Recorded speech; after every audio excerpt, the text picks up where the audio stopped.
perjalanannya saya sering dibantu oleh pintu air dalam hal pinjam meminjam. Untuk kegiatan saya macam membuka usaha saya, kos-kosan. Di sini memang daerah terpencil, tapi dekat sekali dengan Semenari, sehingga yang bersekolah di sini yang mahasiswa itu kan ada dari tempat-tempat jauh. Mungkin jauh sekali, dia tidak bisa jangkau dengan kendaraan. Ada yang dari Baga, ada yang dari Tua Pantai. Jadi untuk lebih cepat ke kampus, dia harus memilih kos-kosan di sini. Saya punya ini karena saya mengingat mahasiswa, jadi saya desainnya itu 1 kamar 2 orang. 1 kamar 2 orang. Jadi mereka joinan 250. 500 berarti. 500. Nah, tapi kalau 1 orang 1 kamar itu 400. Tapi kos-kosan yang sementara saya jalankan ini sudah mulai ada kelihatan menguntungkan.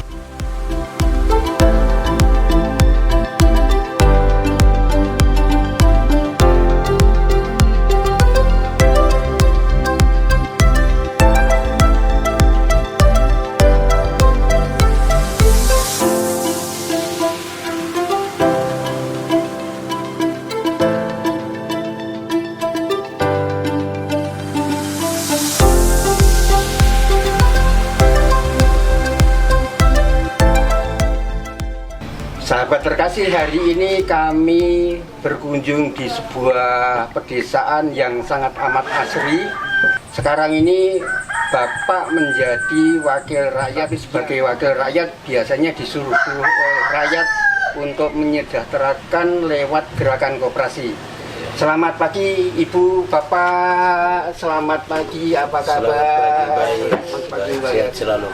Bagaimana Bapak sekarang ini menjadi aktivis koperasi yang memilih sebagai anggotanya KSP Kopdit Pintu Air? Silakan Bapak. Baik, terima kasih. Pertama saya perkenalkan nama saya. Oke. Saya Antonius Tanjung, lahir 6 September 1964. Saya tinggal di Dusun Gere, Desa Koting A, Kecamatan Koting. Saya berawalnya masuk ke pintu air itu sudah dari tahun 2016. Sudah 8 tahun? 8 tahun, iya. 8 tahun. Dalam perjalanannya saya sering dibantu oleh pintu air dalam hal pinjam meminjam. Untuk kegiatan produktif? Untuk kegiatan saya macam membuka usaha saya, kos-kosan, atau untuk anak sekolah. Dan terbukti bahwa selama saya meminjam di sana saya tidak punya kendala, dan saya juga mengasurnya juga kadang-kadang saya kontrak 1 tahun, 2 tahun, tapi saya 5-6 bulan saya sudah melunasi. Lewat ibu sudah sekitar 5 kali. 5 kali itu dalam proses kontraknya 1 tahun, tapi kami melunasinya tidak sampai 1 tahun. Artinya menjaga kedisiplinan anggota hal yang utama. Iya, menjaga bahwa kami betul-betul ikut aturan dari koperasi, harus selalu aktif, selalu mengangsur. Dan kalau memang kami ada rezeki, kami selalu menutupi dalam kontrakan itu. Sebelum masa kontraknya kami sudah menutup, dan tidak lama kami mengambil lagi, dan lancar. Selama ini sudah 5 kali ini lancar. Prosesnya lancar sekali pintu air. Bapak memberikan pesan apa kepada teman-teman yang masih belum disiplin dalam hal pengangsuran? Bisa disampaikan Pak? Oh ya, mungkin itu saya juga, mungkin dia satu faktornya mungkin ekonominya, terus yang kedua mungkin juga kalau mengambil di koperasi kan pasti dia ada usaha, dan kalau mengambilnya tidak ada usaha, ya itu mungkin dia sering macet, itu mungkin kendalanya di situ Bapak. Karena tidak ada usaha sehingga macet. kewajibannya macet ya. Macet. Baik, Bapak, kalau seperti itu saran Bapak nih kepada anggota-anggota bagaimana memanfaatkan permodalan dari koperasi untuk kegiatan usaha itu menurut Bapak seperti apa sarannya? Ya, kalau saya sarankan kalau memang ada anggota yang mengambil pinjaman ke koperasi itu ya sebaiknya betul-betul harus punya target sendiri ya. Artinya harus berusaha, mempunyai usaha yang bagaimana sehingga proses peredaran uang itu harus bisa berputar dan sehingga untuk angsurnya ke koperasi itu tetap berjalan dengan lancar. Kalau memang hanya kita ambil dan untuk membangun sesuatu yang tidak untuk usaha macam pembangunan rumah atau apa atau yang lain itu mungkin berat. Karena uangnya tidak berputar. Nah, kan lembaga KSP Kopdit Pintu Air punya program 1 juta anggota, 1 juta UKM. Ada pemikiran apa di dalam pikiran Bapak untuk mendampingin usaha-usaha yang baru itu, Pak? Ya, itu kan dari petugas-petugas itu harus sering mendatangi rumahnya untuk kontrol supaya bagaimana usahanya jalan atau tidak.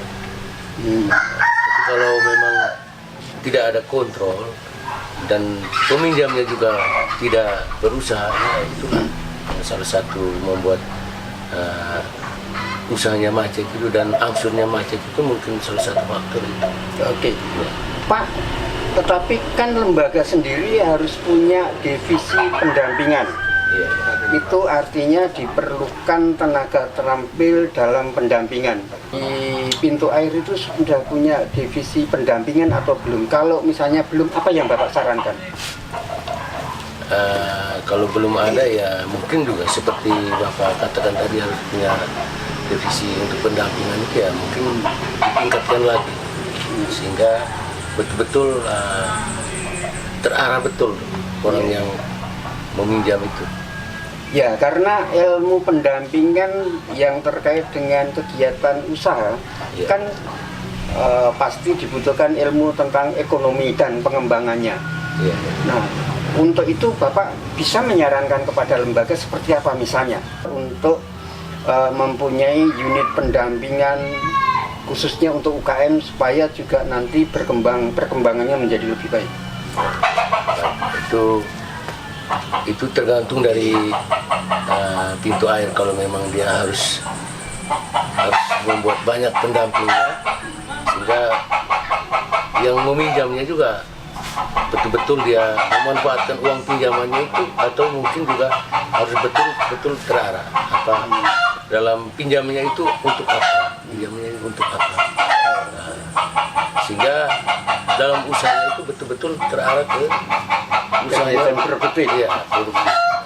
Nah, Bapak sebagai anggota sekarang juga Bapak mempunyai kegiatan produktif yang terkait dengan penyewaan ruang untuk kos-kosan ya Pak ya? Kos-kosan. Ini kan tinggalnya cukup di pedesaan. Nah, menurut hitungan ekonomi menguntungkan nggak Pak? Kalau kos-kosan yang sementara saya jalankan ini sudah mulai ada kelihatan menguntungkan karena di sini memang daerah terpencil tapi untuk mendapatkan yang minat di kos-kosan saya itu sangat tinggi karena ada satu universitas ini filsafat kan dia ada beberapa prodi yang dia buka sehingga mahasiswa awam juga bisa masuk dan mereka membutuhkan tempat-tempat untuk kos-kosan tiap tahun tuh pasti ada. Oh, jadi ini pangsa pasarnya adalah mahasiswa? Mahasiswa di mana Pak? Di Seminari. Oh, di Seminari. Ya. Lagi pangsa pasarnya mahasiswa. Sebenarnya gagasan awalnya itu seperti apa Pak? Apakah Bapak melihat bahwa di sini memang sangat dibutuhkan tentang kos-kosan ini? Seperti apa Pak? Awalnya kan memang di sini ini kan dekat sekali dengan Seminari sehingga yang bersekolah di sini yang mahasiswa itu kan ada dari tempat-tempat jauh, Dari mana tuh Pak? dari kecamatan yang mungkin jauh sekali, dia tidak bisa jangkau dengan kendaraan. Ada yang dari Paga, ada yang dari Tua Pantai. Jadi untuk lebih cepat ke kampus, dia harus memilih kos-kosan di sini.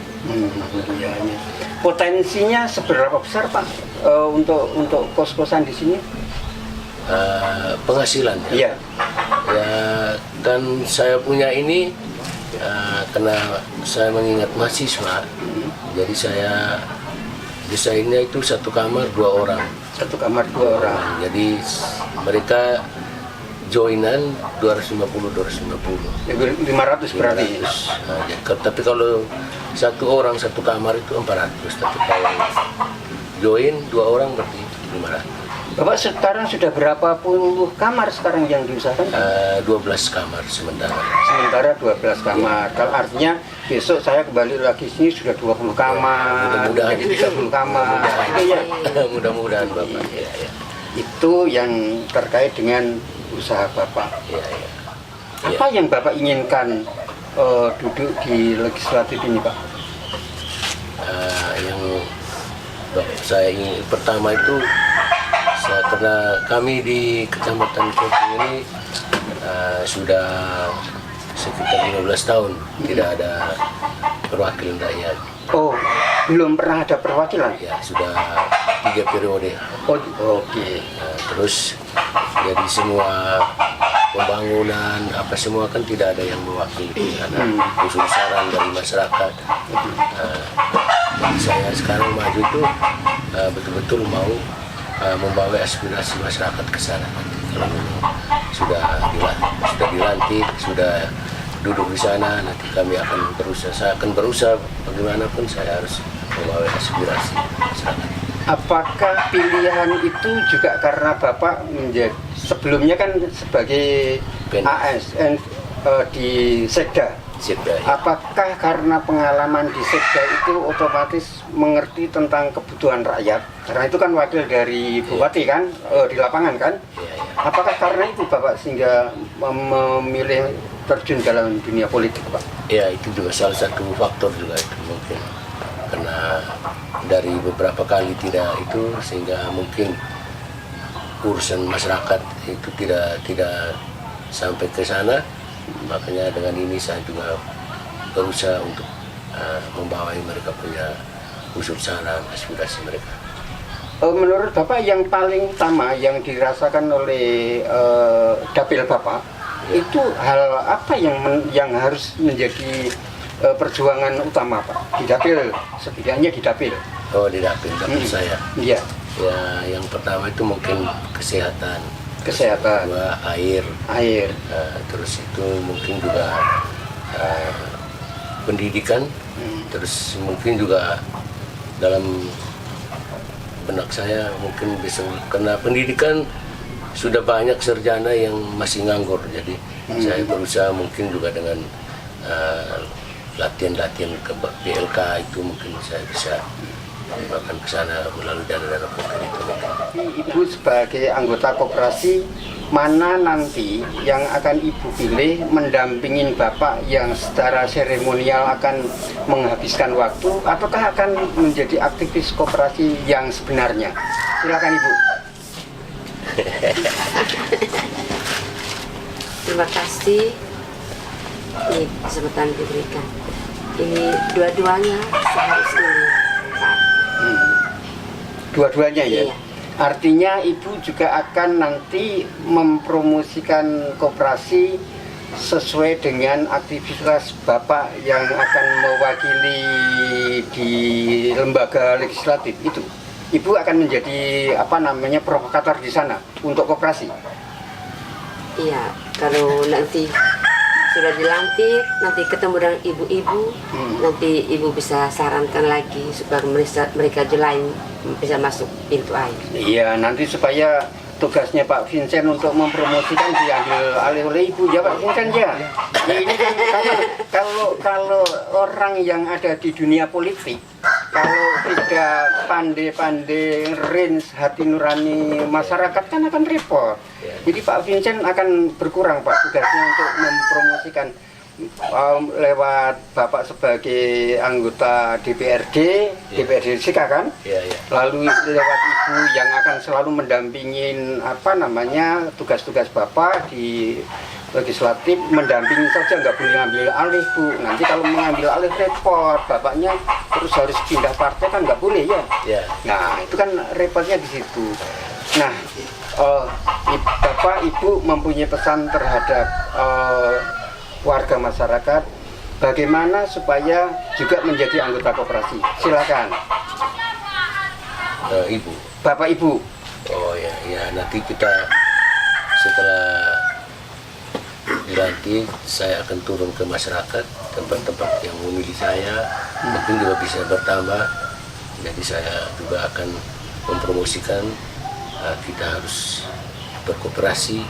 Lebih bagusnya saya sarankan ke pintu air, karena saya sendiri sudah pernah beberapa kali mengalami, bukan sudah sukses sekali, tapi saya terbantu sekali dengan anak saya kuliah, terus dengan kos-kosan, sehingga saya juga aktif sekali di sana dan saya rajin untuk mengasuh dan melunasi.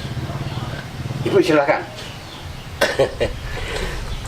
Silakan Ibu. Di konstituen saya itu saya akan dengan segala kerendahan hati saya akan minta akan masuk ke pintu air. Pintu air ya. Silakan Ibu. Saya juga ucapan sama dengan Bapak. Nanti saya juga berusaha teman-teman saya untuk masuk ke pintu air. Jadi satu hati, satu pikiran. Iya. Satu tempat tidur lagi. Kalau kan begini di teman-teman itu di dia. sekitar sini tuh lain masih. Oh iya begini teman-teman itu kalau berkampanye mensosialisasikan koperasi itu kan dihitung dari satu kasur, satu sumur, satu dapur. Lah kan Bapak Ibu kan satu kan. Jadi nanti saya setelah nanti saya akan turun ke konstituen saya, masyarakat. Saya nanti ajak dengan Ibu, jadi mungkin Ibu bisa motivasinya ke ibu-ibu, saya ke bapak. Jangan hanya bapak-bapak, Pak, remaja semua. Iya, bapak-bapak. Karena pemilih-pemilih saya juga ada yang bapak-bapak, ada yang remaja. Jadi saya akan memberikan atau mengarahkan kepada mereka bahwa pentingnya berkooperasi itu ini. Karena saya sudah mengalaminya sendiri. Dan pintu air bersyukur punya 2 anggota DPRD, satu Mbak siapa tuh ya?